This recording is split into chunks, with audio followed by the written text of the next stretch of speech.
to Mr Farage on behalf of Independence and Democracy for 2 minutes. President, what a funny old European Union it is, isn't it? Last Saturday afternoon, after a jolly good lunch at the Elysee, the European leaders stood on the steps and they talked with very weak smiles about solidarity.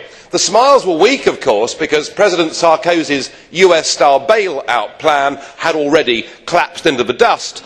But nonetheless, united we stand is what was said.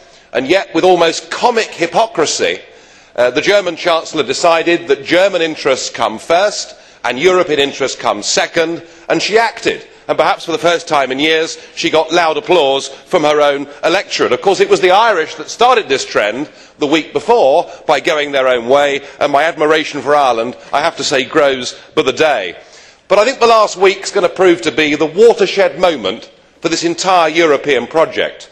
You see, the only way to stop countries acting in their own national interest is to take that power away from them, to form a Treasury Department there in Frankfurt that has power over tax and power over government spending. And indeed, I've heard some of the EU extremists this afternoon effectively call for that. Yet you can't do it because it won't command public support. In fact, to do that would be even more unpopular than your hated Lisbon Treaty. No more likely is that what's happened in the last week marks the beginning of the end. The markets are saying it already.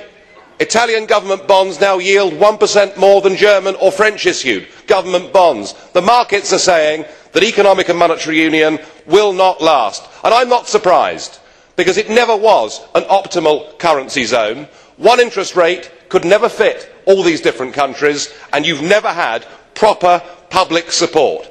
But it must be one thing or the other. It's either a full EU state that controls everything, or it is disintegration and back to national control. The credit crunch is hitting and hurting all of us, but I see a speck of light at the end of a tunnel. I see a dividend, possibly the beginning of the end of this whole mad and unwanted project. Thank you.